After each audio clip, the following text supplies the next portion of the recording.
Oke, nama itu penting. Yahweh itu penting. Oke. Nama mewakili pemilik nama. Saya mau tanya, nama apa yang bisa mewakili kebesaran Allah? Kalau mengatakan bahwa nama itu penting, jangan karena terpaksa dong, Pak. Memang nama itu penting kok. Coba saja kalau Bapak diganti namanya dengan seenaknya sendiri. Tentu Bapak juga akan marah, kan? Di bumi ini tidak ada satu orang pun yang tidak punya nama. Jangankan manusia, benda-benda di langit, bahkan binatang peliharaan saja diberi nama kok. Itu bukti bahwa nama itu penting. Bagaimana kita bisa mengidentifikasi dengan baik objek yang kita maksud jika tidak punya nama? Truk pengangkut pasir pun diberi nama keren-keren loh. Ada yang diberi nama semut hitam, ada yang diberi nama rudal, dan sebagainya. Itu bukti bahwa nama itu penting. Nama apa yang bisa mewakili kebesaran Allah? Kalau menurut firman Tuhan, yang besar itu Yahweh, bukan Allah. Apakah sejak miliar triliun tahun Allah terikat dengan nama itu? Seakan-akan Tuhan terikat dengan namanya orang Ibrani, dengan bahasa Ibrani. Kalau seandainya Tuhan memilih orang Jawa jadi bangsa pilihan, nama Allah bukan Yahweh, tapi Kasiman. Siapa tahu Allah misalnya memilih orang Sunda jadi bangsa pilihan, nama Allah Cecep. Ya Cecep. Yang bisa disebut pakai lafalnya orang Sunda. Kumata Cecep. Iya. Betul nggak? Sekarang kalau nama Yahweh disebut orang Jawa, gimana? Orang Cina aja nggak bisa disebut loh. Apalagi lidahnya orang Mandarin lebih sulit lagi. Yesus jadi Yesu. Betul nggak? Kan kita itu mesti cerdas lah gitu loh bro. Nanti saya persoalkan, yang penting nama atau pengenalan pribadinya. Kalau kita bicara firman Tuhan, janganlah kita berbicara seandainya. Semua harus serba pasti loh Pak.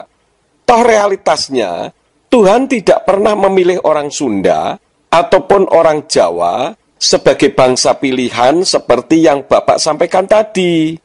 Hal itu bukan karena orang Sunda atau orang Jawa itu tidak baik. Justru Tuhan memilih bangsa yang paling tidak baik di bumi, yaitu bangsa Israel. Kitab suci sendiri mengatakan, kalau bangsa Israel itu bangsa yang bebal, tegar tengkuk, jahat, dan sebagainya. Pembunuhan dengan memutilasi juga diawali oleh bangsa pilihan Elohim. Pelanggaran seksual antara orang tua dengan anak kandung juga tertulis dalam kitab oleh bangsa pilihan Tuhan juga. Apakah itu juga berarti Tuhan salah memilih? Tidak juga. Memang Tuhan memilih orang yang paling tidak baik agar menjadi baik. Tuhan memilih orang yang biasa-biasa saja supaya menjadi orang yang hebat. Yahweh tidak pernah terikat dengan apapun, apalagi terikat dalam sebuah nama, karena Dia maha besar dan maha segalanya. Namun Dia sendiri yang justru mengikatkan diri dalam sebuah nama, agar manusia mampu mendeteksi siapa Dia sesungguhnya. Yahweh yang sudah merelakan diri terikat dalam sebuah nama saja, orang masih belum bisa memahami kok.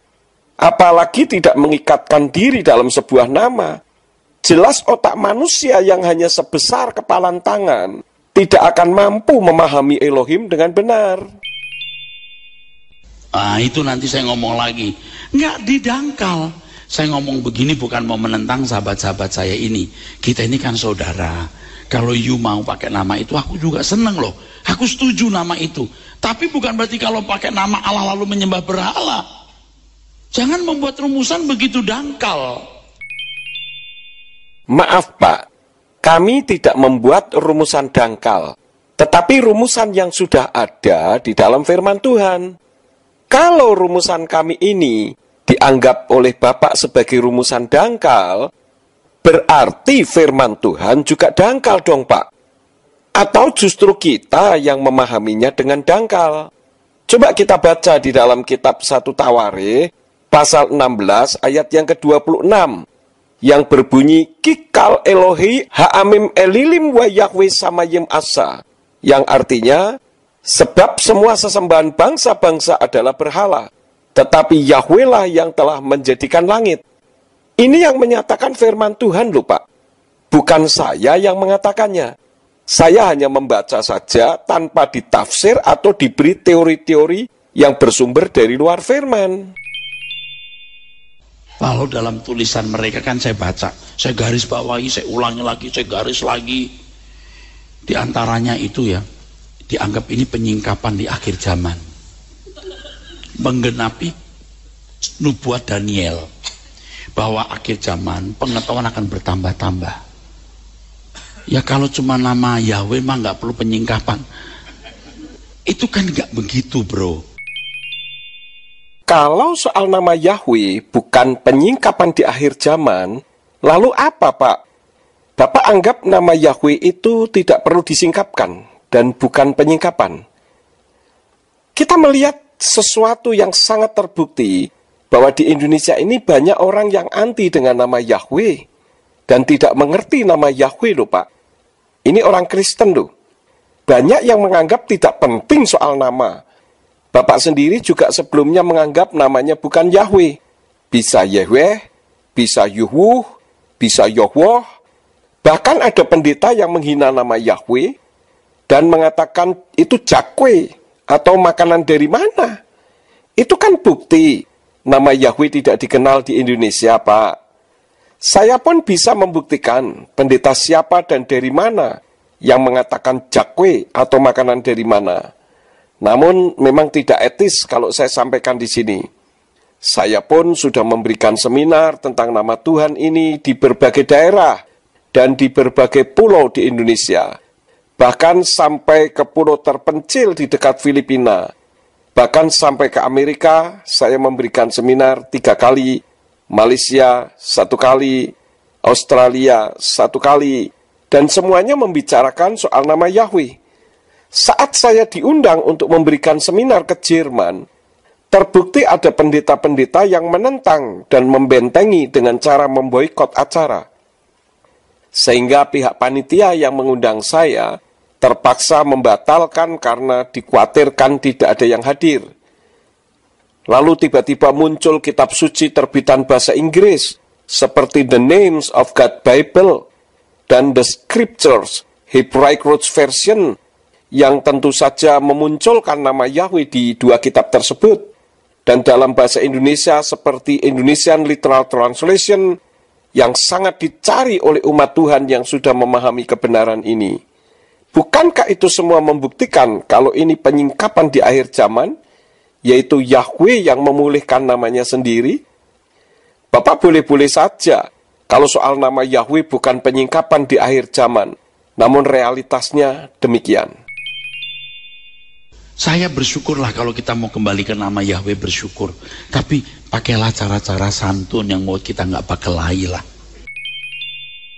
Saya merasa dari kalimat Bapak seolah-olah yang membuat onar dan tidak punya sopan santun, itu kami yang sudah tidak menyebut Allah lagi. Apa tidak terbalik, Pak? Saya saat mengajar tentang nama Tuhan, saya menyampaikan kepada jemaat dengan santun dan tidak membuat onar loh Pak.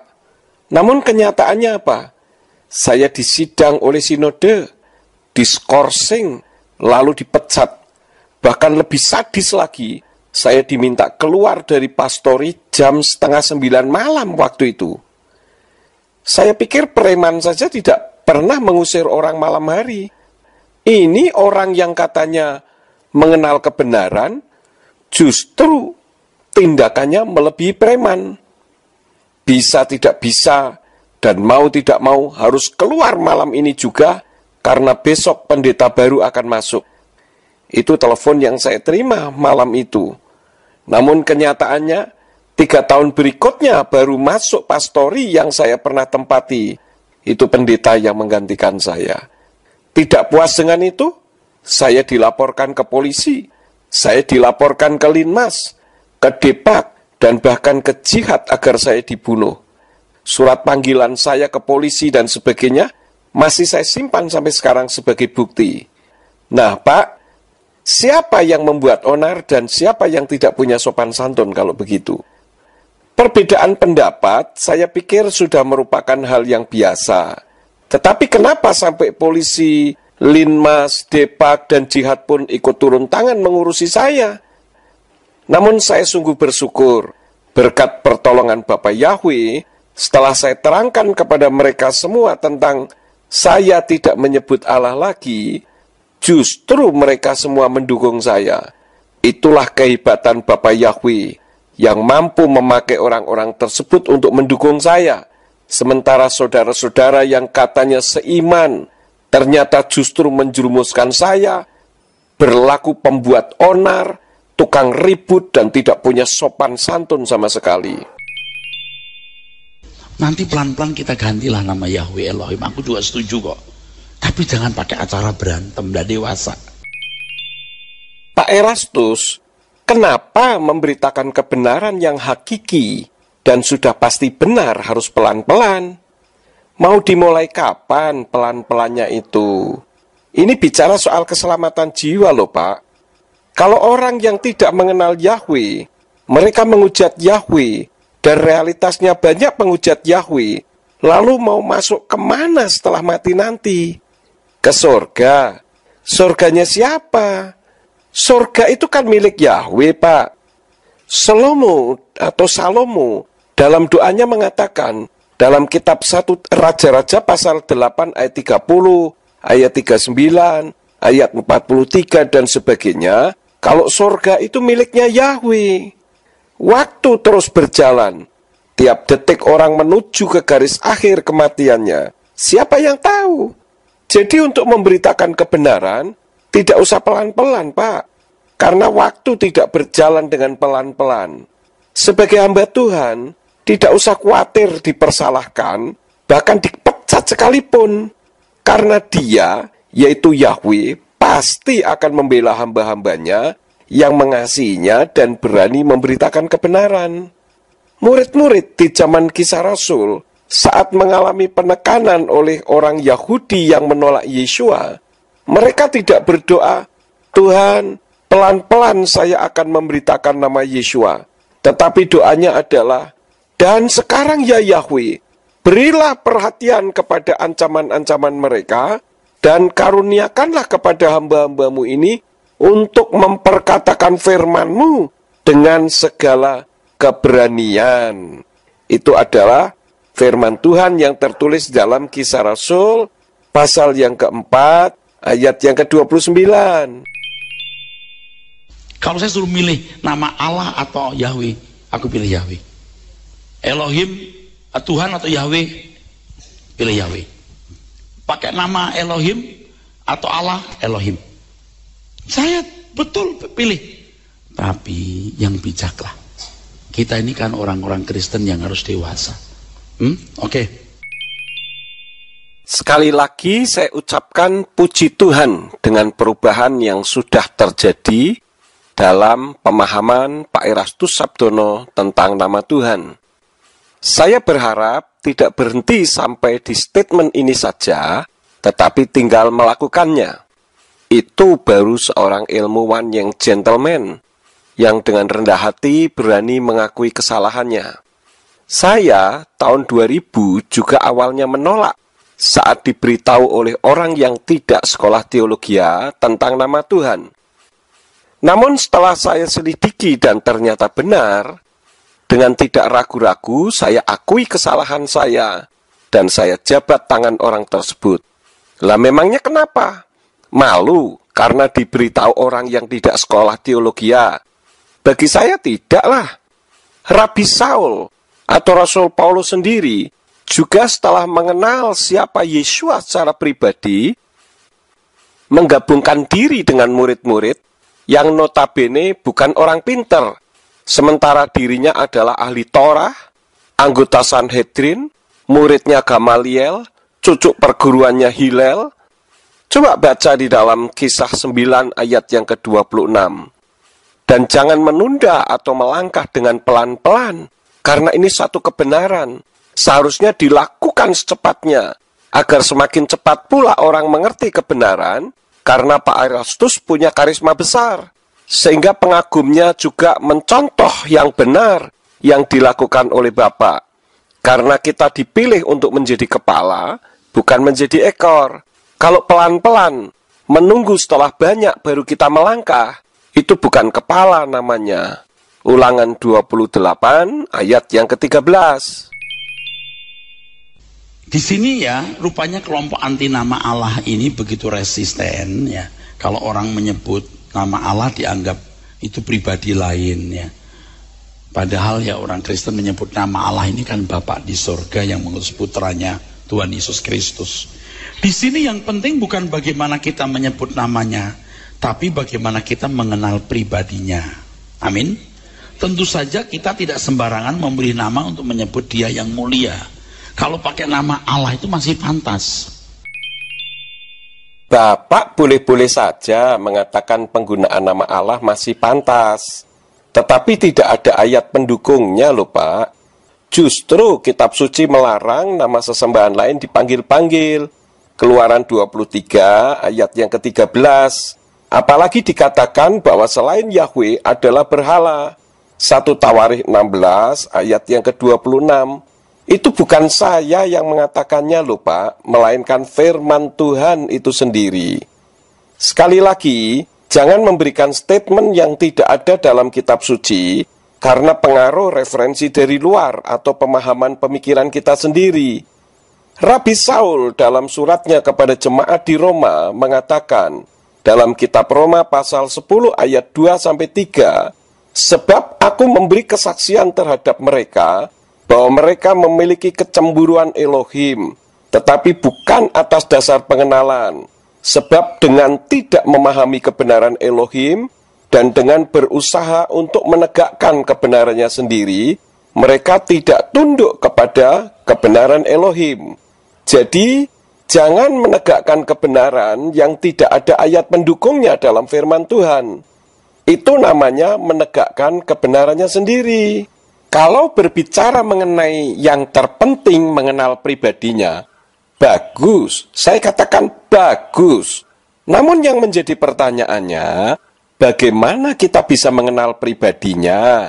Kalau namanya saja tidak kita kenal, lalu pribadi siapa yang kita kenal? Tentu pribadi yang bersangkutan teridentifikasinya dari namanya. Kalau gini, kita pakai yang kan nggak penting Pak nama Allah, kasih aja nama Kucrit, itu kurang ajar. Pakai aja nama Kucrit, atau pakai nama yang lebih populer Petro. Tentu tidak. Ini kan proses bahasa, dan bahasa itu bukan hitam putih loh, bukan matematis loh. Bahasa itu sebuah proses. Amin. Proses. Yahweh itu nama loh Pak. Allah juga nama. Jadi bukan sebutan ataupun bahasa.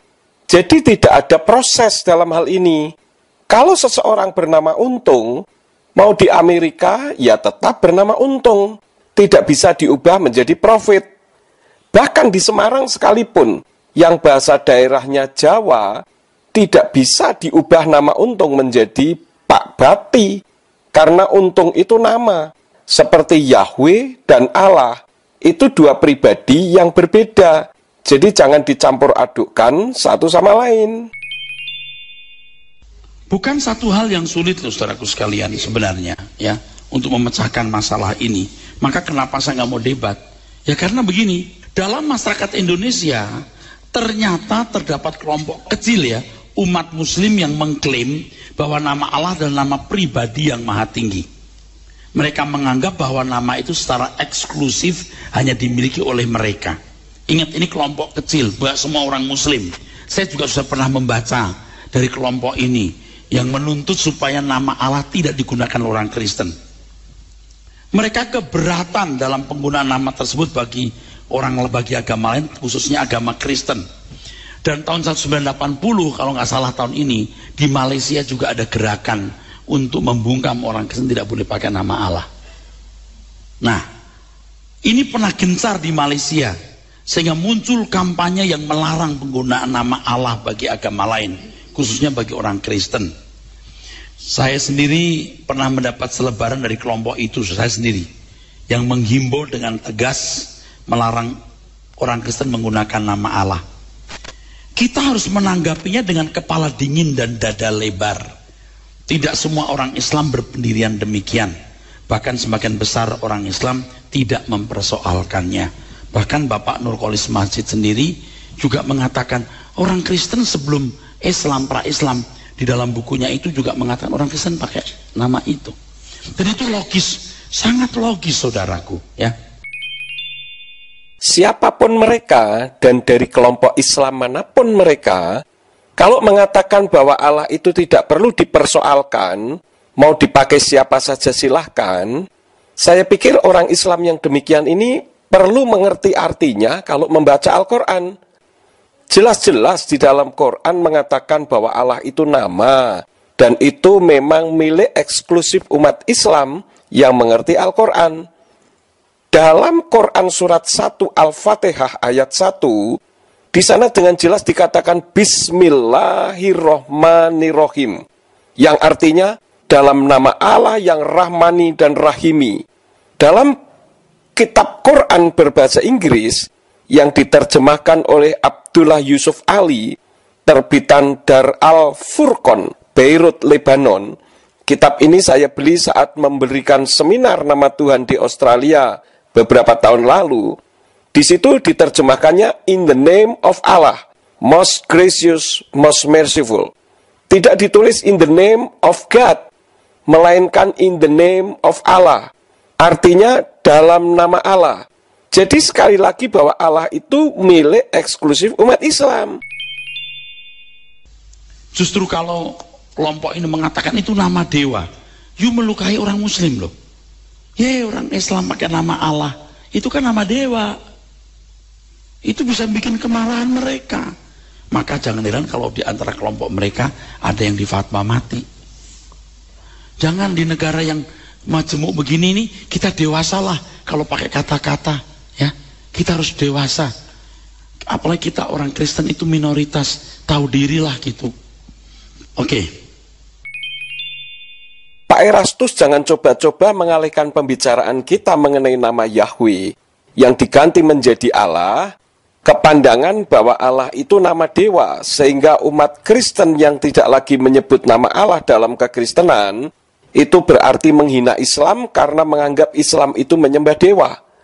Pak Erastus lupa bahwa umat Islam itu tahu sejarah lebih daripada orang Kristen yang mengetahui sejarah. Jangan disangka sejarah sebelum Islam lahir bahwa Allah itu nama dewa yang merupakan satu di antara 360 dewanya orang Arab kuno. Pada zaman jahiliyah itu mereka tidak tahu.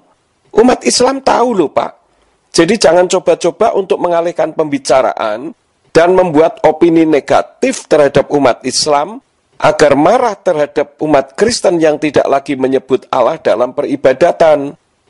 Justru kami ini menghargai umat Islam yang telah menjadikan Allah menjadi nama diri Tuhan yang menciptakan langit dan bumi, di mana Islam mengubah konsep dari dewa menjadi sang khalik. Buku-buku referensi yang saya baca berdasarkan sejarah, yang juga diketahui oleh umat Islam, itu mengajarkan yang demikian. Tidak percaya, coba perhatikan referensi-referensi ini. 1. Allah adalah nama dewa bangsa Arab yang mengairi bumi. Di dalam Passing Over oleh Muhammad Wahyuni Nafis tahun 1998, halaman 85. 2. Allah adalah nama dewa yang disembah penduduk Mekah. Dalam buku Agama Manusia yang diberi kata pengantar oleh Johan Effendi tahun 1985, halaman 258. 3. Allah adalah nama dewa yang disebut-sebut suku Quraisy, bangsa Arab bersama-sama dengan Dewi Alata dan Dewi Al-Uzza di dalam buku kelengkapan Tarik Nabi Muhammad SAW oleh Kiai Haji Munawar Khalil, jilid 1, halaman 223. 4. Allah adalah nama dewa tertinggi bangsa Arab bersama Dewi Alata dan Dewi Al-Uzza yang disembah sejak dulu kala, tertulis di dalam inskripsi Arab. Hal itu ada di dalam buku Keberagaman yang Saling Menyapa oleh Dr. Andes Muhammad Sabri MA tahun 1999, halaman 70. 5. Allah is the name of pagan deity from Babylon. He had wife named Alata, and who migrated with him over 3,500 years period to Mecca based on inscription found in stone. In the book Quran and Hadith, Allah Divine or Demonic by Stephen Vanatan in 1995, page 1. 6. Tuhan orang kafir Quraisy menyembah dewa yang bernama Allah. Di dalam buku Konflik Islam Kristen pengantar oleh Deliar Nur H. Sudarto tahun 1999, halaman 162 sampai 163. 7. Allah sebelum Islam disembah bersama patung Alata sebagai dewi musim panas, Al-Uzza dewi musim dingin, Al-Mana dewi penentu nasib, Al-Hubal ada di dalam Baitullah sebagai menantu Allah, yaitu suami Al-Manah. Ini ada di dalam Bidah-Bidah di Indonesia oleh Dr. Andes Kiai Haji Badrudin Subki tahun 1994, halaman 81. 8. Reverend John Hagee dalam bukunya yang berjudul Jerusalem Countdown pada halaman 41 ditulis sebagai berikut. The name Allah came from an Arabic word that had to do with the worship of the moon god in pre-Islamic Arabia. Allah cannot be found in the Hebrew Old Testament or the Greek New Testament. Allah is not the same as God of Abraham, Isaac, and Jacob. Bukan satu hal yang sulit kalau Alkitab bahasa Indonesia yang berakar pada bahasa Melayu menggunakan nama Allah dalam sebutan bagi nama Allah. Terjemahan dari Yahweh dan Elohim ini. Nama ini secara tidak langsung telah diterima, diakui oleh para penterjemah Alkitab sejak semula sebagai nama diri dan sebutan bagi pribadi Allah yang menciptakan langit dan bumi. Hal ini dipandang bukan masalah yang dapat merusak dasar-dasar pengajaran dan teologi Kristen. Bapak boleh saja mengatakan bahwa nama Allah secara tidak langsung sudah diterima dan diakui oleh para penerjemah kitab suci dari sejak semula, baik sebagai sebutan maupun sebagai nama diri bagi pribadi Yahweh, dan dipandang tidak bermasalah yang bisa merusak dasar-dasar pengajaran dan teologi Kristen. Boleh saja Bapak berpendapat demikian, karena itu hak Pak Erastus mengatakan demikian. Namun realitasnya menyebabkan umat Nasrani di Indonesia tidak mampu membedakan antara nama diri atau personal name dan generic name atau sebutan Tuhan. Ini kan justru sangat memalukan. Masa membedakan nama diri, sebutan dan bahasa saja jadi terbolak-balik tidak karuan? Bagaimana mungkin sebutan dan nama bisa dipakai bersamaan? Masa ada seorang dosen yang bernama dosen? Ya aneh aja, kecuali memang namanya dosen dan sekaligus berprofesi sebagai dosen. Tetapi tidak ada Allah yang bernama Allah. Kalau hanya sebutan ini, hanya nama ini, tidak akan merusak dasar-dasar pengajaran dan doktrin Kristen. Ungkapan Bapak saja sudah salah. Antara nama dan sebutan, saya menilai Bapak masih rancu hingga saat ini. Coba Bapak buka di dalam kitab terbitan Yayasan Lembaga Alkitab Indonesia, di kitab Kejadian pasal yang ke-33, ayat yang ke-20. Di situ tertulis, ia mendirikan mezbah di situ, dan dinamainya itu Allah Israel, ialah Allah. Nah, kalimat Allah Israel, ialah Allah, itu berdasarkan tata bahasa Indonesia, berarti ada Allah yang disembah oleh orang Israel, namanya Allah. Benar kan, Pak? Jadi dalam hal ini, Allah dijadikan sebagai sebutan, sekaligus sebagai nama. Nah, pertanyaan saya, kapan dan di mana orang Israel menyembah Allah yang bernama Allah? Apakah ini tidak mengubah dasar-dasar pengajaran dan doktrin iman Kristen? Kalau diklarifikasi ke kitab Tenak, ayat tersebut bunyinya, wa yatsef samis biak wa yikra'lo el Elohi Yisrael. Nah, maksud kalimat el Elohi Yisrael itu maknanya berbeda dengan Allah Israel, ialah Allah. Esensi yang dimaksud dalam kalimat el Elohi Yisrael di ayat tersebut adalah di bumi ini ada banyak El. Dan El yang benar-benar El adalah El-nya Yisrael. Ada banyak Elohim di bumi ini. Namun yang benar-benar Elohim adalah Elohimnya Yisrael. Jadi masalah nama dan sebutan Allah, jika dipakai dalam kekristenan, tentu akan mengubah dasar-dasar pengajaran dan doktrin iman Kristen, kan Pak? Ini sebagai buktinya salah satu di antaranya. Jangan seakan-akan kalau sudah namanya salah itu semua jadi rusak. Keberatan yang marak terjadi dewasa ini oleh kelompok pemuja nama Yahweh terhadap gereja yang menyebut nama Allah. Ini berangkat dari pandangan bahwa Allah itu nama dewa tadi, saudaraku. Bapak keliru dalam menilai kami yang sudah tidak menyebut Allah lagi dalam peribadatan. Yang dipermasalahkan dengan kesalahan terjemahan yang dilakukan oleh Yayasan Lembaga Alkitab Indonesia, menerjemahkan Yahweh menjadi Allah dan Tuhan huruf besar semua dalam kitab Perjanjian Lama, serta Allah dan Tuhan hanya huruf depannya saja yang huruf besar dalam kitab Perjanjian Baru, telah menyebabkan nama Yahweh jadi tidak dikenal dan dihindari umatnya sendiri. Padahal Yesus sendiri mengajarkan untuk mengasihi Yahweh. Dalam kitab Matius pasal 22 ayat yang ke-37 dikatakan, wa yomer Yesua elai wa ahafta et Yahweh Elohika, bekal lefafka, hufkal nafseka, hufkal madaika, yang berarti firman Yesua kepadanya, kasihlah Yahweh Elohimu dengan segenap hatimu, segenap jiwamu, dan dengan segenap akal budimu.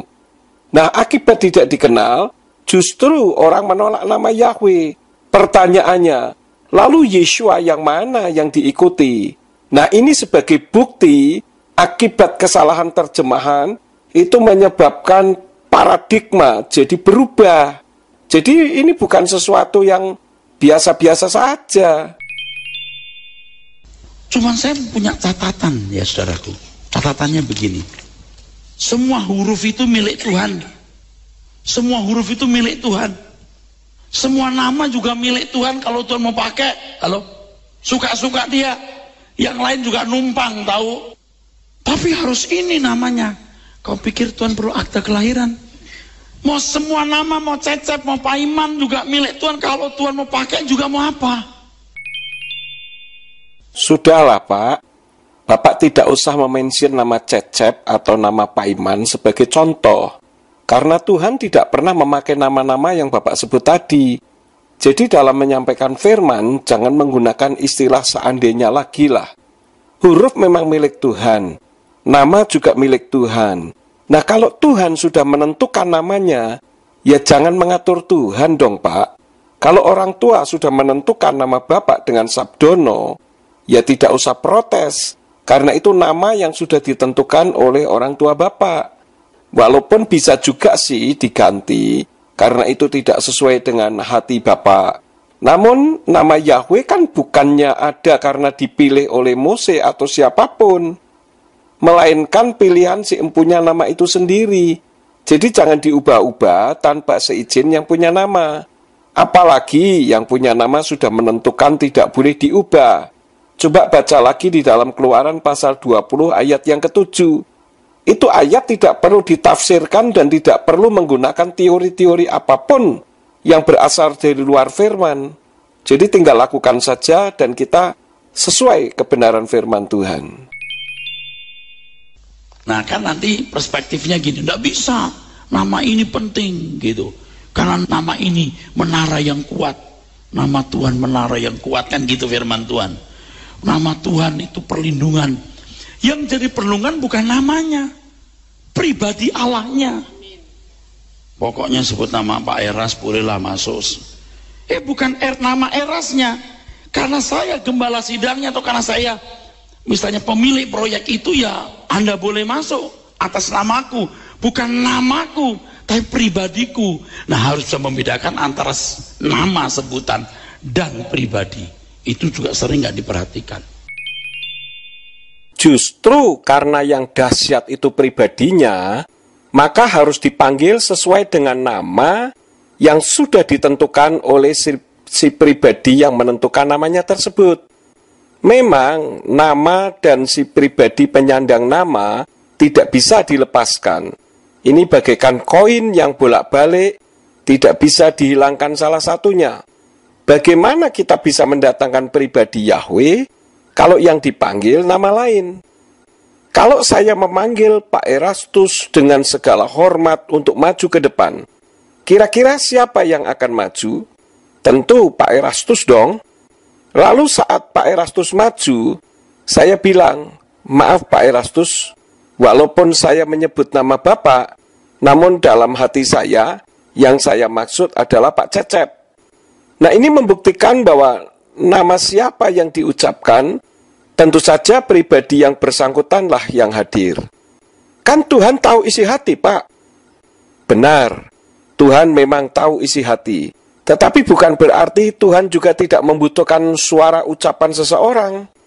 Saat Adam bersembunyi karena jatuh dalam dosa, apakah Yahweh tidak tahu kalau Adam sedang bersembunyi dan sedang berada di mana? Sehingga Yahweh bertanya, Adam, di manakah engkau?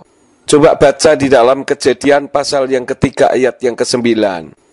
Saat Yesua keluar dari Yeriko, ada seorang buta yang duduk di pinggir jalan berteriak kepada Yesua, meminta disembuhkan. Kenapa Yesua bertanya, apa yang kamu inginkan aku perbuat bagimu? Baca di dalam kitab Matius atau Matius pasal yang ke-20 ayat yang ke-32. Apakah Yesua tidak tahu kalau orang yang duduk di tepi jalan itu ingin bisa melihat? Tentu saja tahu. Lalu kalau tahu, kenapa dia bertanya? Nama Tuhan menara yang kuat. Bukan namanya yang kuat, pribadinya yang kuat. Siapa yang kenal nama ini gitu, misalnya sebut nama orang gitu. Siapa yang kenal nama ini gitu. Misalnya David gitu. Siapa yang kenal nama David? Bukan Davidnya, tetapi pribadi David. Tapi Pak, kalau nama Allah gimana? Kenapa Tuhan berkata namaku Yahweh? Tidak ada nama lain selain nama Yahweh. Gini loh bro, kan pada waktu banyak nama Allah. Ada Moloch, Milkom, Dagon, Asyera, Asitoret. Kan banyak suku-suku punya dewa-dewa, bisa ratusan dewa-dewa. Nah lalu yang benar nama, yang benar siapa? Yahweh. Nangkep saudara? Tidak ada nama lain. Kenapa? Berhubung banyaknya nama Allah, maka harus ada sebutan nama itu, Yahweh. Waduh Pak, kalau Bapak cara memikirnya demikian, saya katakan Bapak keliru besar. Sebelum ada nama-nama sesembahan yang Bapak sebut tadi, nama Yahweh itu sudah ada loh Pak. Firman Tuhan katakan bahwa namanya kekal. Artinya sebelum manusia ada, bahkan sebelum dunia ada, nama Yahweh sudah ada. Namanya saja kekal.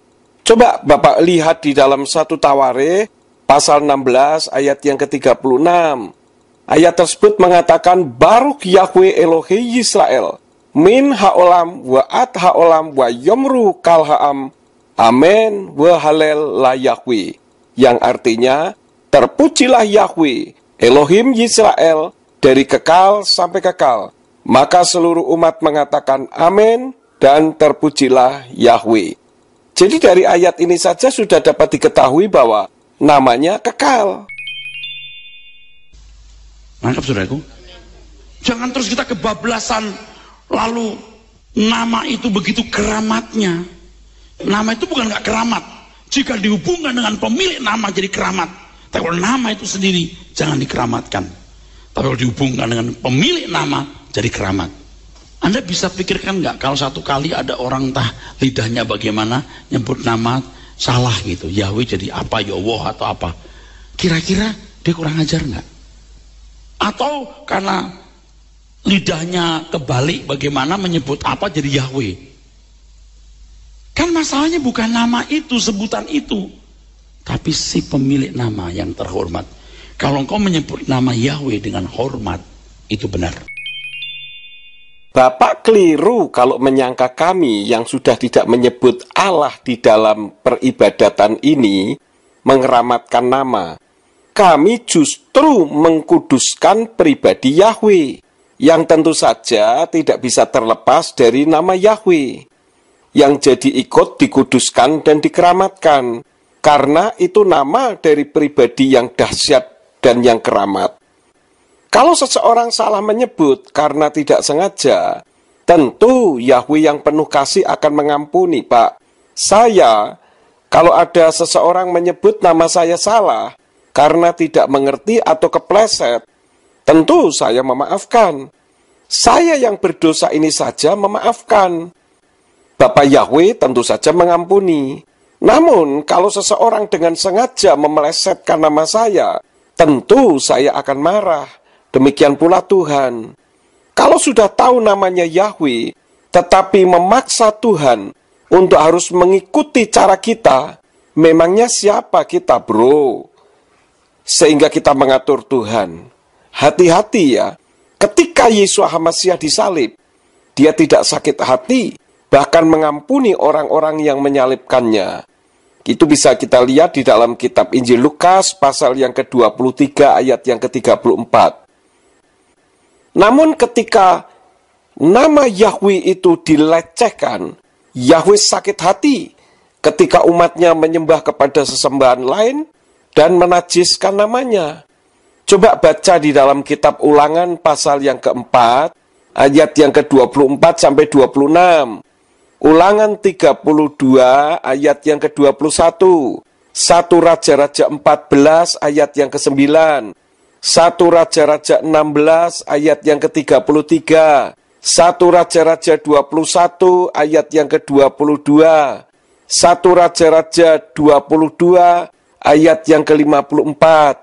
2 Raja-Raja 17 ayat yang ke-17. 2 Raja-Raja 22 ayat yang ke-17. 2 Tawarikh 33 ayat yang ke-6. 2 Tawarikh 34 ayat yang ke-25. Yirmiyahu atau Yeremia pasal yang ke-8 ayat 19. Yirmiyahu pasal yang ke-25 ayat 6 sampai 7. Yirmiyahu pasal yang ke-44 ayat yang ke-8. Kemudian Yehezkel atau Yehezkiel pasal 36 ayat yang ke-21 sampai 22. Ayat-ayat itu semua mengungkapkan tentang bagaimana sakit hatinya Yahweh ketika orang menganggap enteng namanya.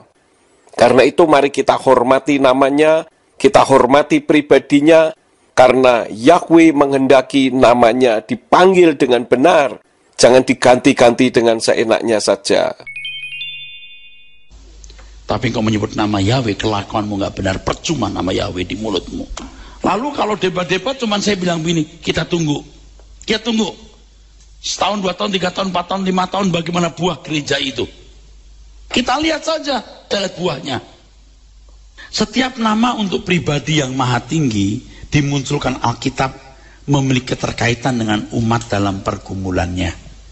Saya ulangi ya.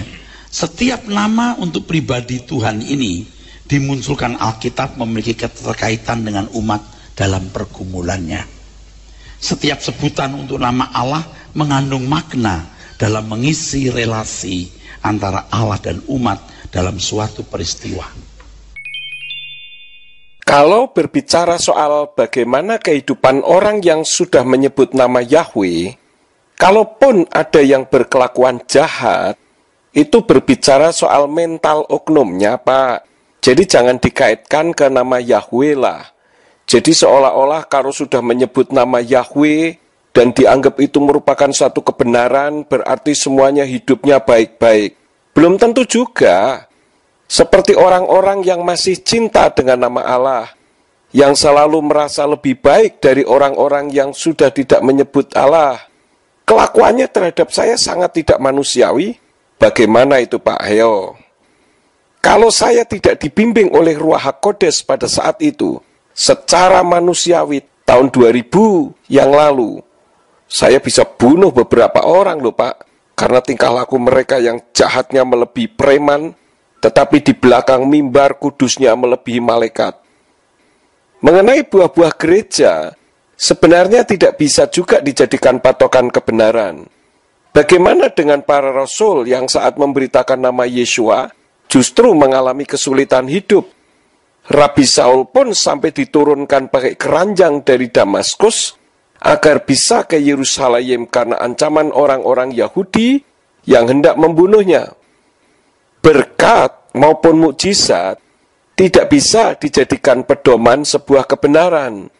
Namun coba kita dengar ucapan Gamaliel tentang orang yang memberitakan nama Yesua dan diburu-buru untuk dibinasakan pada saat itu.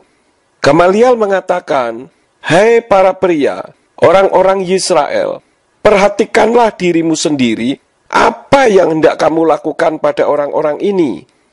Karena sebelum hari-hari ini, Teudas telah berdiri sambil berkata bahwa dirinya adalah seorang yang istimewa, yang kepadanya telah bergabung sejumlah orang, kira-kira 400 orang, yang telah terbunuh, dan semuanya, sebanyak orang yang diyakinkannya, mereka telah tercerai-berai dan menjadi lenyap tak berbekas. Setelah orang ini, telah bangkit pula Yehuda atau Yudas orang Galilea pada masa pendaftaran, dan dia menarik cukup banyak massa mengikutinya, dan orang ini pun tewas, dan semua sebanyak orang yang diyakinkannya, mereka telah tercerai-berai. Dan sekarang aku berkata kepadamu, menjauhlah dari orang-orang ini, dan biarkanlah mereka. Karena jika maksud ini atau perbuatan ini berasal dari manusia, itu akan dihancurkan. Namun jika itu berasal dari Elohim, kamu tidak dapat menghancurkannya. Bahkan jangan-jangan kamu didapati justru menentang Elohim. Coba baca di dalam kitab Kisah Rasul pasal yang ke-5, ayat yang ke-39. Nah, umat Nasrani yang sudah tidak menyebut Allah dalam peribadatan, selama ini selalu dimusuhi, dijelekkan, difitnah, dianggap tolol dan bloon. Bahkan gereja pun disingkirkan dari sinode. Namun realitasnya bukan semakin hancur di Indonesia ini. Yang terjadi justru sebaliknya. Semakin banyak dan semakin menyatu dalam satu penanggungan, dalam pengagungan nama Yahweh. Jadi melalui sanggahan ini, saya sarankan juga untuk memperhatikan nasihat Gamaliel. Jangan sampai pada akhirnya dipermalukan Tuhan sendiri nanti. Saya sudah dihancurkan, sama sekali tidak punya apa-apa, bahkan menjadi miskin. Uang pun yang ada di tangan hanya 20.000 rupiah pada saat itu. Tetapi Tuhan pulihkan, Tuhan kembalikan apa yang selama ini saya dapatkan untuk melayani pekerjaan Tuhan. Kalau Pak Erastus pengen mampir ke tempat kami, silahkan bisa melihat realitas yang ada. Saya tidak perlu memperkenalkan siapa saya dan tinggal di mana. Pak Erastus tahu kok siapa saya. Di banyak bagian Allah disebut sebagai Elohim, tapi di bagian lain disebut El Betel, El Ilyon. Di bagian lain Yahweh memang. Harus diakui nama Yahweh lebih khusus, tapi bukan berarti Yahweh menjadi lebih bernilai dibanding dengan sebutan untuk nama lain bagi pribadi yang maha tinggi. Kalau nama Yahweh itu penting, sejak semula Allah bicara kepada Abraham, kepada Ayub, Ayub pasti bicara kepada semua tokoh-tokoh, jangan salah-salah sebut ya, nama gua Yahweh ya, bukan Ucok atau nama yang lain. Kalau itu penting, Allah pasti menekankan. Kalau Asher Allah menjawab, itu pun gak bilang aku Yahweh loh. Jelas ditanya, namamu siapa? Nggak bilang Yahweh loh. Betul? Jelas nggak bilang Yahweh loh. Ya ini perspektif saya ya, orang juga bisa debat, tapi Anda logikanya bener nggak? Dan ketika Tuhan Yesus datang ke dunia, kalau itu dianggap penting, Tuhan akan bicara, hai murid-muridku, kamu jangan salah sebut loh. Jangan pakai nama Theos ya. Theos itu Allah dalam bahasa Yunani, pakai Yahweh ya. Tuhan juga nggak bicara loh. Itu logika yang paling wajar, saudara. Logika yang paling normal. Allah memang bisa disebut sebagai Elohim karena Allah itu nama pribadi, sama seperti Yahweh adalah nama pribadi juga. Sementara Elohim itu sebutan. Adapun El Betel itu tidak ada kaitannya dengan Allah. Karena Betel itu dari kata Beit El atau Beit Elohim yang berarti rumah Elohim. Sedangkan El Elyon itu yang dimaksud adalah Elohim yang maha tinggi. Maaf Pak, kalau Bapak mengatakan bahwa bukan berarti Yahweh lebih bernilai dibandingkan dengan sebutan untuk nama lain bagi pribadi yang maha tinggi, pertanyaan saya, memangnya ada berapa pribadi yang maha tinggi yang lain selain Yahweh Pak? Bagi saya, Yahweh Elohim itu yang maha tinggi. Kalau ada nama lain atau sebutan lain yang lebih bernilai daripada pribadi dan nama Yahweh, lalu pribadi dan nama yang mana lagi? Saya kira Bapak perlu berpikir ulang untuk pernyataan Bapak tersebut. Nama Yahweh itu penting loh Pak. Maka Yahweh melarang menyebut namanya dengan sembarangan. Apalagi mengganti dengan sembarangan. Kan sudah jelas tuh ayatnya di dalam kitab Keluaran pasal 20 ayat yang ke-7. Kenapa Bapak bisa lupa? Bapak selalu muter-muternya di Ehye, Aser Ehye. Baca ayat bawahnya dong Pak. Kalau ambil ayat, jangan dipenggal-penggal. Ehye, Aser Ehye itu ada di dalam kitab Keluaran pasal 3 ayat yang ke-14. Nah sekarang baca ayat 15-nya dong. Bunyinya, dan Elohim berfirman lagi kepada Mose, katakanlah demikian kepada Bani Israel, Yahweh, sekali lagi, Yahweh Elohimnya leluhurmu, Elohimnya Abraham, Elohimnya Yisak, dan Elohimnya Yakub, telah mengutus aku kepadamu. Itulah namaku, sekali lagi, itulah namaku untuk selama-lamanya, dan itulah pengingat bagiku turun-temurun. Itulah namaku untuk selama-lamanya. Itu nama apa? Ya nama Yahweh yang jadi sesembahannya leluhurnya Bani Israel, yaitu sesembahannya Abraham, sesembahannya Yitzhak, dan sesembahannya Yakub. Masa kitab sudah jelas begini masih tidak paham juga Pak?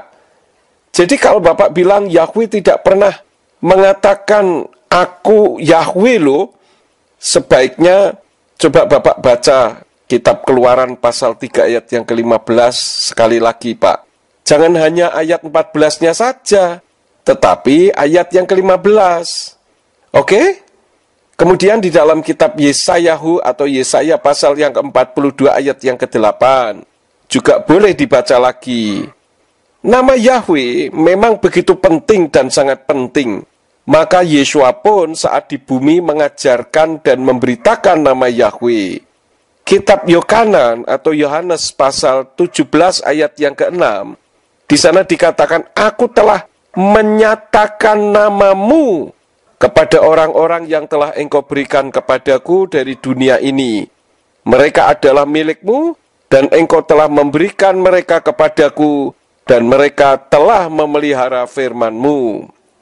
Bahkan di dalam ayat yang ke-26-nya berbunyi, dan aku telah memberitahukan namamu kepada mereka, dan aku akan memberitahukan supaya kasih yang dengannya engkau telah mengasihiku dapat berada di dalam mereka, dan aku di dalam mereka. Jadi tolong Bapak hati-hati dengan statement-statement Bapak, karena nama Yahweh itu sangat penting loh Pak. Tapi kalau saya melihat positifnya kelompok ini adalah bagus ya. Kita pakai nama Yahweh itu bagus. Makanya dari dulu juga saya kadang-kadang sebelum ada gerakan ini saya sudah menyebut Yahweh Elohim. Udah saya udah nyebut. Nggak masalah. Ya, tapi jangan terus memerangi orang Kristen yang pakai nama Allah, lalu sekarang pada ribut itu di daerah-daerah itu, konflik-konflik gitu.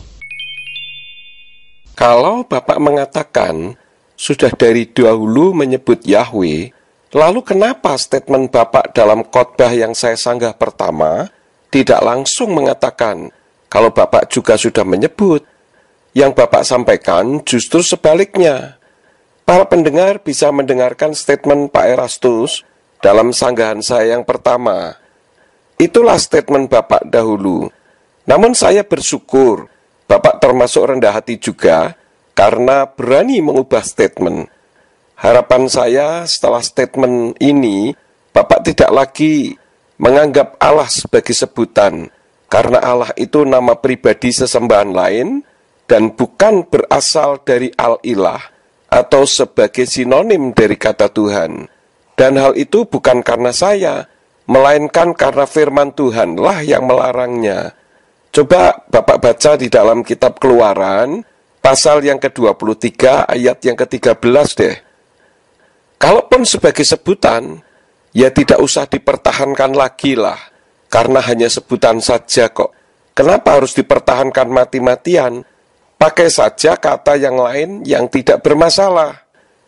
Untuk anggapan Bapak terjadinya keributan, itu bukan dari kami yang sudah tidak menyebut Allah loh Pak. Justru kami ini yang selalu diperangi di mana-mana dan terus-menerus oleh umat Kristen Muslimin karena masih menyebut Allah. Saat kami mengajarkan kebenaran ini, jadi ungkapan Bapak ini saya pikir justru terbalik. Lalu kalau di gereja di mana kita berafiliasi ini kan ada pendeta-pendeta yang dipecat gara-gara penggunaan nama Yahweh. Salahnya adalah mereka menuding orang Kristen yang pakai nama Allah menyembah berhala. Kalau saya jadi pemimpin ya mungkin saya cuma berkata, ya udah kau pakai nama Yahweh, yang lain nama Allah. Tapi kamu jangan bilang yang pakai nama Allah itu sesat loh. Nanti akan jadi keributan di dalam organisasi. Oleh sebab itu kita tidak boleh menganggap sebutan nama Allah yang satu lebih berarti dari sebutan nama Allah yang lain. Oh Yahweh lebih dari Elohim. Tidak, kan you mesti baca Alkitab. Ada satu kitab yang semua pakai nama Elohim. Satu pasal, 2-3 pasal, tidak ada nama Yahweh. Tidak ada nama Yahweh. Penggunaan nama Elohim. Kalau itu dipandang perlu, pasti semua akan menggunakan nama Yahweh. Sekali lagi ya, bahkan ketika Allah ditanya siapa namamu, dia nggak menyebut Yahweh. Jelas dong. Umatmu mau tanya siapa namamu? Ya Allah. Aku adalah aku, bukan Yahweh loh. Sebenarnya jawaban itu udah cukup membuat kita nggak usah pusing, betul nggak saudara? Itu udah cukup. Udah nggak usah dibuat ngalor ngidul, menurut ini, nggak perlu. Itu udah cukup membuat kita jangan sibuk soal nama. Tapi mereka juga punya ini argumentasi. Cuman saya gini aja deh, yang masih punya nurani ya. Kalau Allah ditanya siapa namamu, Asher cukup. Kalau nama itu begitu agung, mulia dan perlu dikemukakan, di-mention, Tuhan pasti mention namanya Yahweh. Jangan pakai nama lain ya, pasti begitu. Nyatanya tidak. Sebenarnya perikop itu sudah cukup membuat kita nggak persoalkan nama Yahweh. Saya bukan anti Yahweh loh. Saya juga menggunakan nama itu. Tapi jangan membuat keributan. Wah, kalau saya membaca tulisan mereka tuh seakan-akan tuh kalau sudah menemukan nama Yahweh sudah ada pemulihan gereja Tuhan. Apanya ya? Pak, saya tidak menuding yang memakai nama Allah menyembah berhala. Itu bukan dari kami loh Pak, melainkan firman Tuhan sendiri yang menudingnya. Apakah firman Tuhan salah? Kami ini kan hanya mengikuti isi firman saja. Ini saya ulangi lagi ayatnya. 1 Taware pasal 16 ayat yang ke-26 yang berbunyi, sebab semua sesembahan bangsa-bangsa adalah berhala, tetapi Yahweh lah yang telah menjadikan langit. Tuh kan? Lalu kitab suci juga melarang menyebutnya. Coba dengarkan isi kitab Keluaran 23 ayat yang ke-13 ini. Dan dalam segala hal yang telah kufirmankan kepadamu, haruslah kamu waspada. Juga nama sesembahan-sesembahan lain, jangan kamu sebut-sebut. Itu jangan terdengar dari mulutmu. Soal asal dalam kitab Keluaran 3 ayat yang ke-15, di bawah ayat yang ke-14 yang asal Yahweh jelas-jelas memention namanya. Karena bunyinya, dan Elohim berfirman lagi kepada Mose, katakanlah demikian kepada Bani Israel, Yahweh, Elohimnya leluhurmu, Elohimnya Abraham, Elohimnya Yisak, dan Elohimnya Yakub, telah mengutus aku kepadamu. Itulah namaku untuk selama-lamanya, dan itulah pengingat bagiku dari generasi ke generasi. Kan ayatnya sudah jelas semua, Pak. Mau ditafsirkan apa lagi? Coba dikaji ulang deh. Soal Yahweh dan Elohim, tidak ada yang lebih, Pak. Siapa yang mengatakan lebih? Elohim itu bisa untuk sebutan bagi Yahweh, tetapi bisa juga untuk sebutan bagi sesembahan lain, termasuk untuk menyebut Allah. Karena Elohim itu sebutan, sedangkan Yahweh dan Allah itu nama diri. Gitu loh, Pak. Lalu ya, buku-buku mereka kan saya baca itu. Buku mereka itu saya baca. Kalau mereka bilang, Alkitab itu bahasa Ibrani, Perjanjian Baru, bukan bahasa Yunani. Saya berkata begini dalam hati, saya belajar bahasa Yunani, kebetulan. Pernah jadi dosen bahasa Yunani lagi. Penggunaan kata dalam bahasa Yunani sempurna sekali loh. Kenapa menggunakan paidion, di sana teknon? Kenapa kata ini, kenapa kata itu? Mengagumkan. Dan menurut saya tidak mungkin bukan Roh Kudus yang nulis. Lagi pula loh, kalau saya boleh ngomong satu lagi ya, Injil harus ditulis dengan bahasa Yunani. Karena cara berpikirnya zaman Helenis yang begitu tinggi, dan filsafat Yunani yang dianggap ibu dari ilmu pengetahuan, Injil ditulis dalam bahasa itu. Untuk bisa mengimbangi cara berpikir para filsafat pada zamannya. Tapi kalau orang nggak mengerti ini, kita nggak bisa berkelahi, kita nggak bisa ribut sama dia, nggak bisa, nggak nyambung. Kita belajar bahasa Yunani, kagum-kagum banget dengan bahasa Yunani, lalu you maksa ini bahasa Ibrani, ya capek deh. Cuman gara-gara Tuhan berkata Eloi, Eloi lama sabatani. Memang Tuhan Yesus bahasa Ibrani, dia orang Yahudi, juga ada bahasa Aramnya juga. Tapi pada keseluruhannya itu bahasa Yunani, karena bahasa pengantaranya atau lingua francanya bahasa Yunani. Saya ngomong begini itu cuman mau menunjukkan landasan perdebatan itu harus ada dasarnya, argumentasi harus ada dasarnya, jangan cuman kata Eloi, Eloi lama sabatani bahasa Ibrani, lalu Alkitab Perjanjian Baru itu dalam bahasa Ibrani. 12 murid itu ada orang-orang Yahudi. Ya orang Yahudi, tapi tulisannya kan bukan langsung ditulis itu Alkitab. 20 tahun, 30 tahun baru ditulis. Jadi stres kan kita ketemu yang begitu-begitu? Stres. Oke.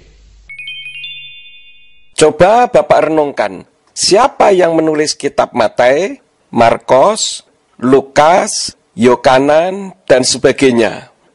Kebetulan yang menulis kitab Matius adalah Matius. Yang menulis kitab Lukas adalah Lukas, dan seterusnya.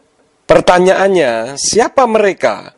Mereka itu orang Yahudi, sementara Yesua juga orang Yahudi.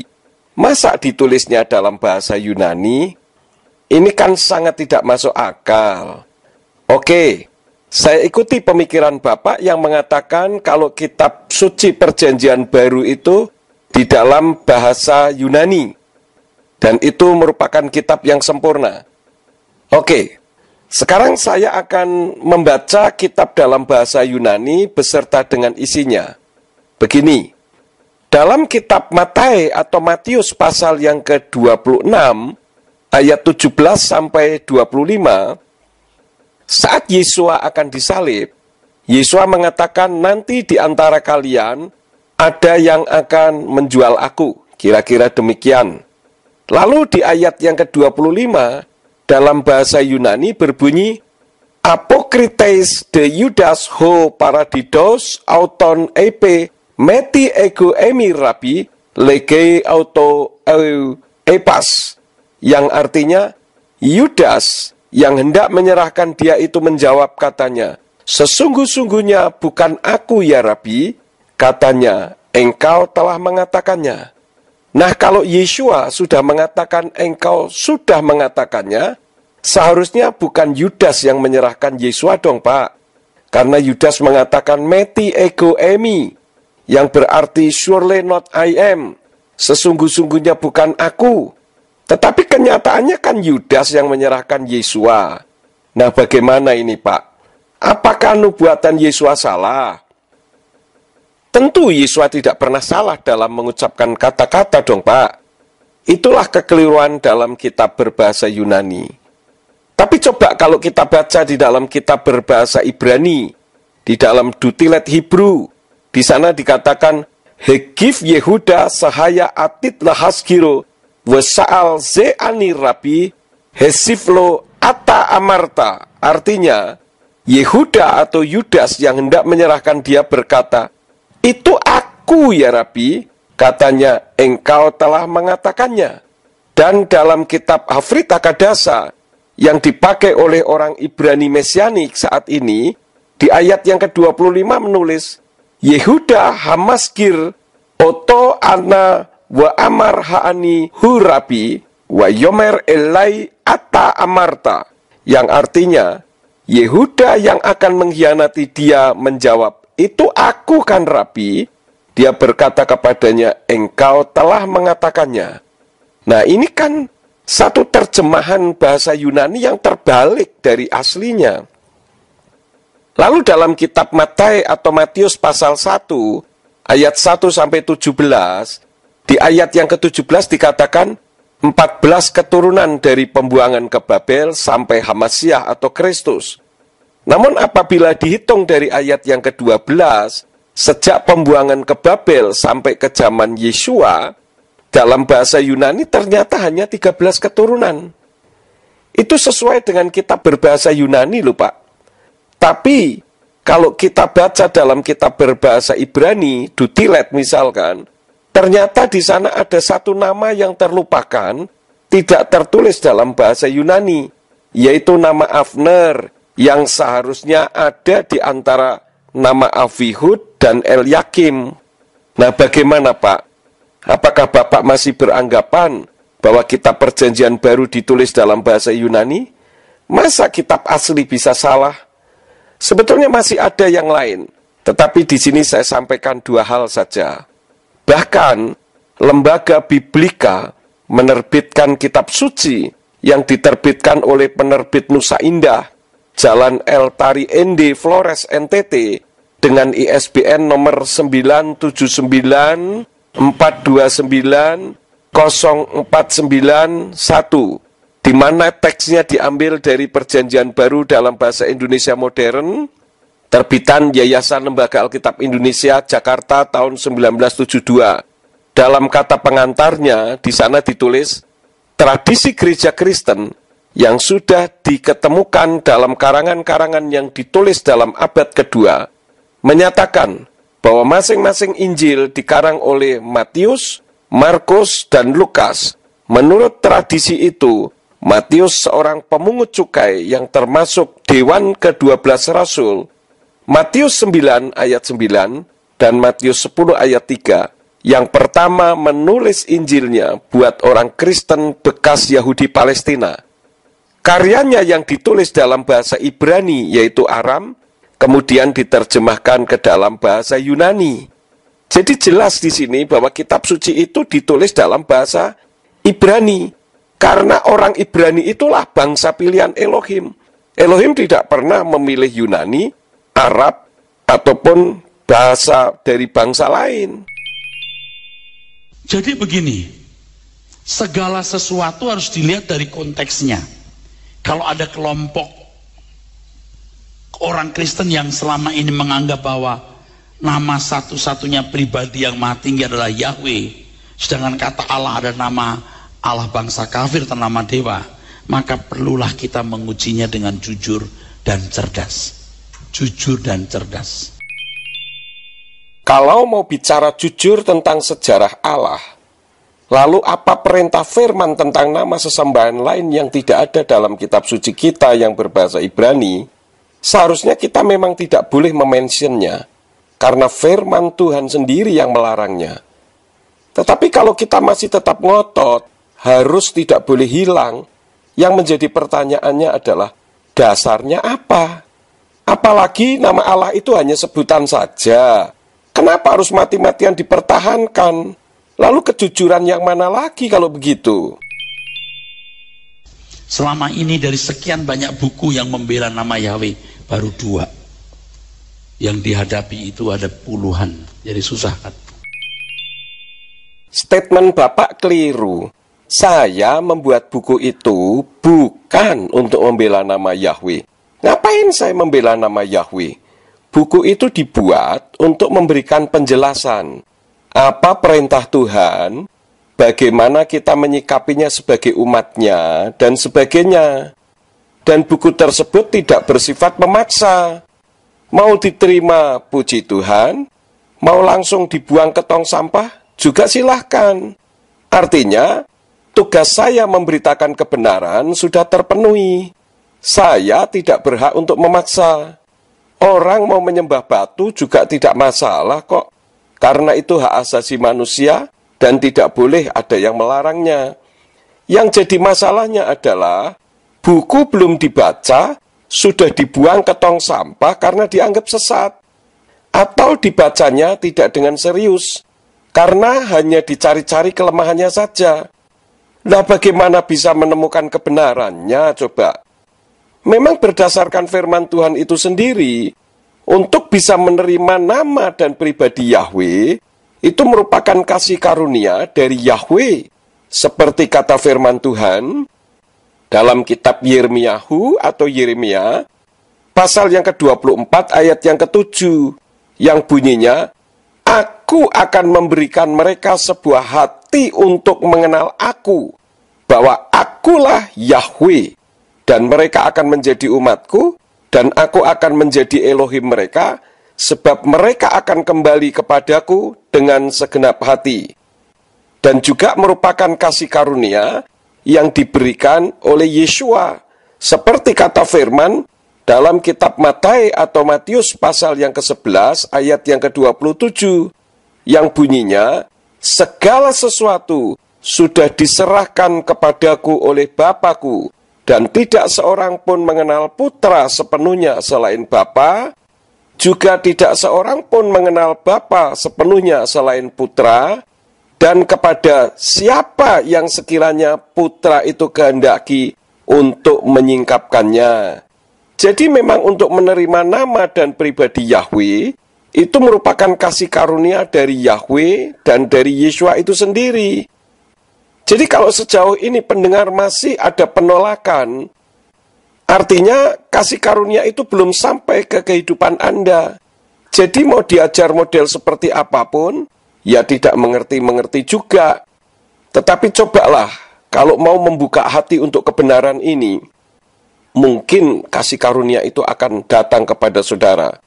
Jangan seperti ada seorang anak yang sekolah di SLB, diajar Pancasila saja tidak mengerti-mengerti.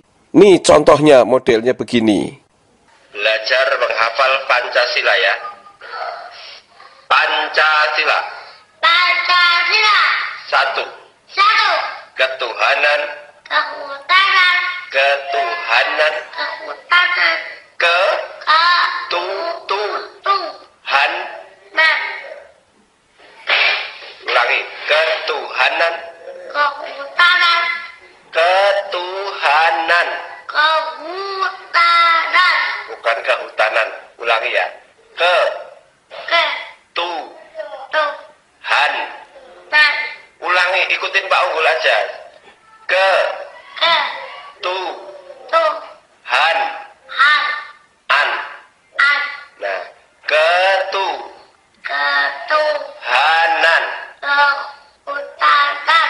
Ikutin Pak Unggul aja ya. Duduknya yang tegak loh, Pancasila ya. Ikuti dari pertama ya. Pancasila. Pancasila. 1. 1. Ketu. Utara. Ikutin Pak Unggul aja ya. Tegak duduknya. Pancasila. Ya. Mari. Ketuhanan. Hanan. Ketuhanan. Hanan. Ketuhanan. Hanan. Ketuhanan. Utara. Saya apa gue, Pak? Ora iso. Tas dhisik. Ya. Sebagai orang Kristen yang dewasa, kita tidak perlu berdebat kusir berkenaan dengan nama Allah. Lebih baik kita menghindari perdebatan dengan mereka yang memiliki wawasan sempit dalam cara memandang Alkitab. Bagi saya, tidak masalah dianggap kelompok Bapak berpandangan sempit dalam memandang kitab suci, tetapi mengerti tentang nama dan pribadi Yahweh. Daripada kelompok yang merasa pinter dan berpandangan luas, tetapi pada akhirnya justru mengatur firman dan memaksa Tuhan untuk mengikuti kehendaknya. Kan di dalam perdebatan itu kan ditanyakan, selama ini kita pakai nama Yesus, mereka nggak pakai, mereka menggunakan nama Yeshua HaMashiach. Lalu kan orang bilang, nama Yesus bisa ngusir setan, gimana itu? Jawabannya mereka apa? Tahu nggak? Mereka bilang, setan juga bisa bikin mujizat. Ya capek deh. Jadi dianggapnya itu pendeta-pendeta itu pakai setan dong. Aduh, saya sih makanya debat sama yang kelompok ini udah saya enggak mau dah pokoknya. Kenapa nama Yesus bisa bikin mujizat? Bukan Yeshua HaMashiach. Setan pun juga bisa bikin mujizat. Maksudnya setan itu orang-orang yang pakai nama Yesus sebelumnya. Jadi kita capek kan berdebat begitu? Capek. Tapi bagaimanapun Anda tetap saya persenjatai dengan pengertian ini, supaya saudara nanti ketemu kelompok mereka udah punya landasan berpikir, jangan ikut hanyut terus iya salah dong itu orang-orang pakai nama Allah. Nah kalau tahu begini kan lebih baik kita menghindari perdebatan itu. Bapak bertanyanya kepada siapa, Pak? Nih, dengar statement saya ya, Pak. Saya memakai nama Yeshua HaMashiach itu bukan karena menganggap Yesus Kristus itu setan. Nama Yesus itu dari kitab berbahasa Yunani, karena huruf Yunani tidak mengenal huruf YHW, sehingga huruf Yod, Sin, Waw, Ayin yang untuk nama Yeshua, Yodnya diganti menjadi iota, sehingga huruf Yod, Sin, Waw, Ayin yang seharusnya dibaca Yeshua diganti dalam kitab berbahasa Yunani menjadi iota, eta, sigma, omikron, upsilon. Chi, rho, iota, sigma, tau, omikron, upsilon. Sehingga dibacanya Yesus Kristus dalam kitab berbahasa Indonesia. Lalu kenapa saya memakai nama Yeshua HaMashiach? Tadi Pak Erastus mengatakan, kalau nama Yesus Kristus berkuasa kan? Nah, saya menyebut Yeshua HaMashiach karena bagi saya kalau nama Yesus Kristus saja berkuasa, tentu nama Yeshua HaMashiach jauh lebih berkuasa. Karena itu nama yang diberikan oleh Yahweh Elohim sendiri melalui malaikat Gabriel agar Miriam memberi nama putranya kelak dengan nama Yeshua HaMashiach. Dalam kitab Matius atau Matius pasal 1 ayat yang ke-21 dikatakan, Wehi yoledet ben wekarata et smo Yeshua, kihu Yosea et amo mekato tehem. Yang artinya, dan dia akan melahirkan seorang putra, dan engkau akan menyebut namanya Yeshua, karena dialah yang akan menyelamatkan umatnya dari dosa mereka. Kalau kita meneliti kitab Keluaran, Allah menunjukkan nama dirinya sebagai Yahweh. Berhubung nama itu dipersoalkan Musa. Bapak keliru. Yahweh memberitahu namanya bukan karena ditanya Mose atau Musa, melainkan karena dia sendiri yang membuat nama bagi dirinya sendiri. Tadi sudah saya terangkan, yaitu di dalam kitab Yirmiyahu atau Yeremia pasal 32 ayat yang ke-20, dengan maksud untuk mengikatkan diri agar manusia mampu mengidentifikasi dirinya. Karena Yahweh itu maha besar dan tidak teridentifikasi oleh otak manusia yang hanya sebesar kepalan tangan manusia saja.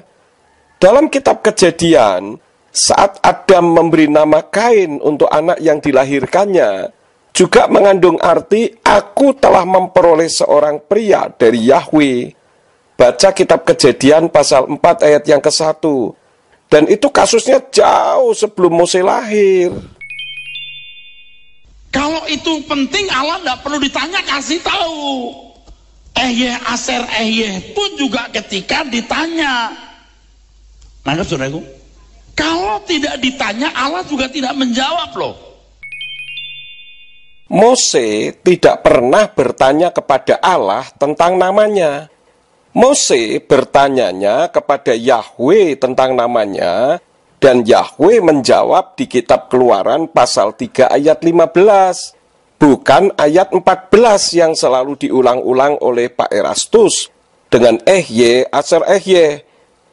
Ehyeh, Aser, Ehyeh itu mengungkapkan tentang keberadaannya, dan itu kalimat belum selesai. Jadi jangan dipotong ayatnya. Tadi di depan sudah saya terangkan, jadi saya tidak perlu menerangkan ulang. Tinggal baca lagi saja kitab Keluaran 3 ayat yang ke-15.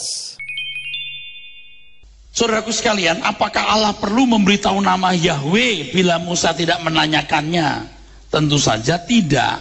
Sebab kalau nama itu dipandang sebagai sangat penting untuk diketahui bangsa Israel, tentu Allah sudah memberitahu kepada Abram, Musa, dan banyak tokoh lainnya untuk menjelaskan kepentingan nama itu.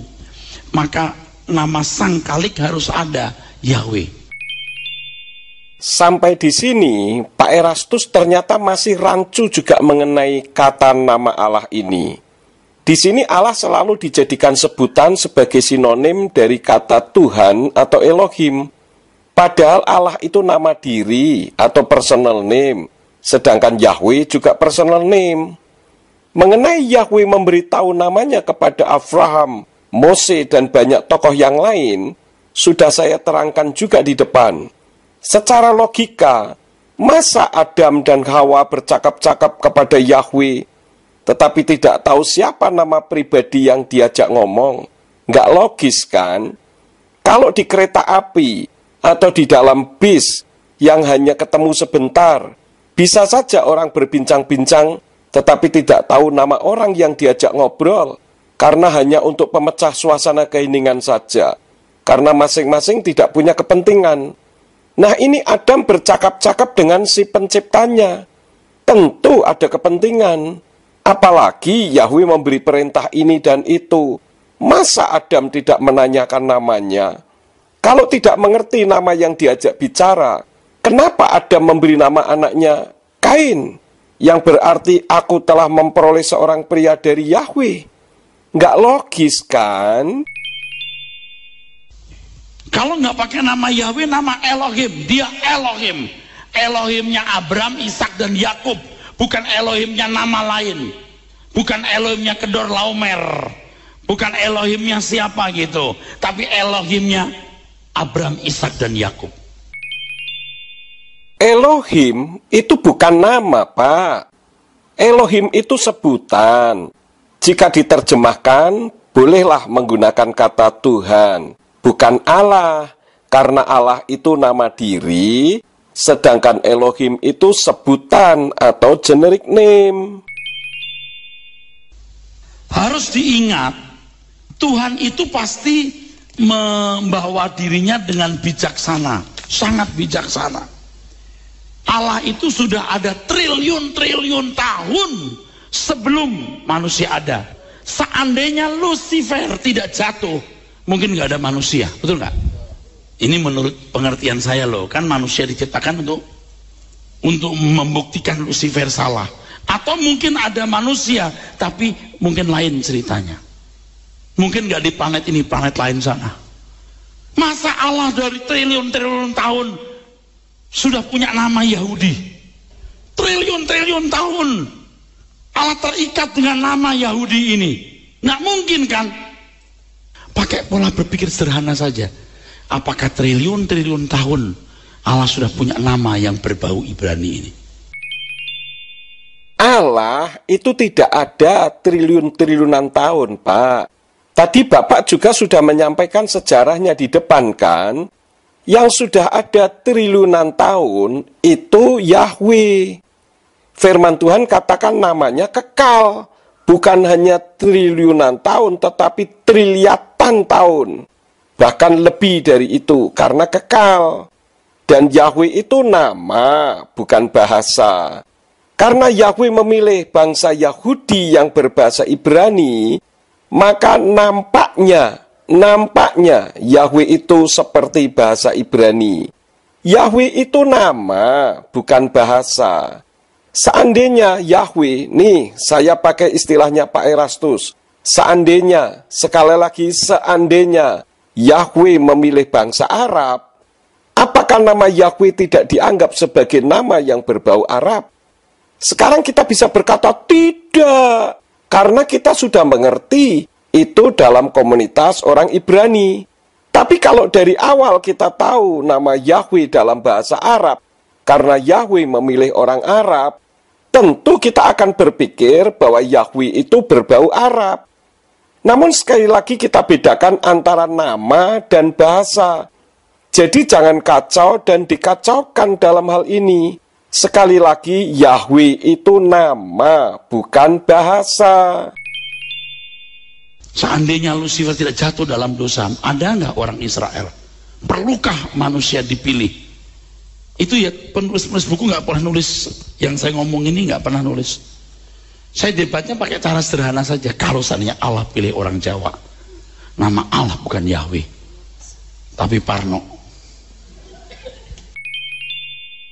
Itu kan pendapat Bapak yang mengatakan kalau Tuhan memilih orang Jawa, namanya memakai nama Parno. Tetapi kalau saya lebih meyakini firman Tuhan yang mengatakan bahwa namanya kekal. Artinya memang namanya yaitu, Yahweh itu, karena itu kekal. Jadi kalaupun seandainya, sekali lagi seandainya Tuhan memilih orang Jawa, menurut pendapat saya, karena apa yang saya tahu melalui firman Tuhan, bahwa namanya kekal, artinya tetap saja namanya Yahweh, walaupun Tuhan memilih orang Jawa, karena namanya itu kekal.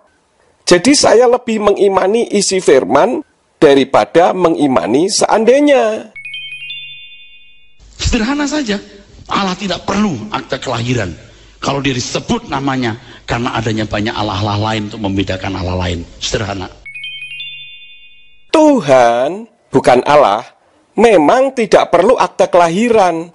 Karena firman-Nya mengatakan di dalam kitab Zakaria atau Zakaria pasal yang ke-14 ayat yang ke-9, mengatakan bahwa nama Yahweh itu satu-satunya, dan namanya pun satu. Maksudnya, kalau ada berhala-berhala yang dinamai manusia dengan nama Yahweh, ya silakan saja. Tetapi itu bukan Yahweh yang menciptakan langit dan bumi, serta bukan Yahweh yang disembah oleh Bapak Abraham, Yitzhak, dan Yakub. Jadi hanya karena adanya kesamaan nama saja, nggak masalah. Sederhana aja, nggak pakai menurut ini menurut itu, nggak pakai. Allah sudah ada triliun-triliun tahun sebelum manusia ada. Seandainya Lucifer tidak memberontak, perlukah ada umat pilihan seperti bangsa Israel? Sekali lagi, yang sudah ada triliun-triliunan tahun itu Yahweh, bukan Allah. Melainkan Tuhan yang bernama Yahweh. Itu yang sudah ada triliunan tahun, bahkan triliatan tahun, karena kekal. Kita tidak lagi bicara seandainya. Realitasnya, Lucifer memberontak. Dan nama Lucifer itu muncul juga dalam kitab berbahasa Latin. Adapun penghulu malaikat yang memberontak ingin menyamai yang maha tinggi, menurut kitab Tenak, itu namanya Hillel ben Zakhar, bukan Lucifer. Betapa naifnya kalau orang berpikir bahwa dengan mengenal nama diri Allah Yahweh berarti sudah mengenal Allah dengan benar, atau paling tidak lebih resmi menjadi umat Tuhan. Jangan berpikir dengan mengenal nama Yahweh you lebih mengenal lengkap pribadi Allah, atau you lebih resmi jadi umat karena nggak salah sebut. Lebih naif lagi orang yang tidak mengenal nama Yahweh tetapi merasa lebih pinter daripada yang mengenal dan mengerti nama Yahweh. Bahkan menyalah-nyalahkan penyebutan nama Yahweh dan memaksakan kehendak nama Allah yang sebenarnya hanya sebutan saja, tetapi dipaksakan untuk tetap tidak hilang dari kekristenan. Padahal tidak ada hukumnya. Hukum yang dijadikan dasar hanya karena Kristen Arab memakai Allah. Padahal Kristen Arab mengenal Yahweh, dan di sana pun sedang terjadi restorasi sehingga nama Allah diubah menjadi Arobu. Apalagi kitab Kristen Arab itu bukan kitab asli, itu terjemahan yang tentu saja tergantung dari penerjemahnya. Untuk masalah ini sudah saya terangkan di depan. Juga karena Allah dianggap karena dari kata al-ilah. Untuk ini juga sudah diterangkan di depan. Jadi sama sekali tidak ada dasar firman-Nya. Wong tidak ada dasar firman-Nya kok dipertahankan mati-matian. Apa ini tidak sangat naif? Kok kasih tahu ya, anak saya panggil papanya dulu nggak jelas loh. Saya punya temen, punya anak, panggil saya opa. Tahu nggak opa apa? Opa Vivi. Gara-gara apa? Saya beliin kereta api punya Vivi. Jadi saya disebut Opa Vivi. Saya tahu. Saya kalau ketemu sama anak ini, ayo salam Opa Vivi dulu. Saya sebut Opa Vivi. Sini cium Opa Vivi. Oh, cium Opa Vivi. Sini Opa Vivi dicium pipinya sebelah kiri. Opa Vivi. Saya sangat tidak keberatan disebut Opa Vivi. Sebab kemampuan dia begitu. Lucu loh. Saya itu nggak keberatan disebut Opa Vivi, tapi saudara yang dewasa manggil saya Opa Vivi.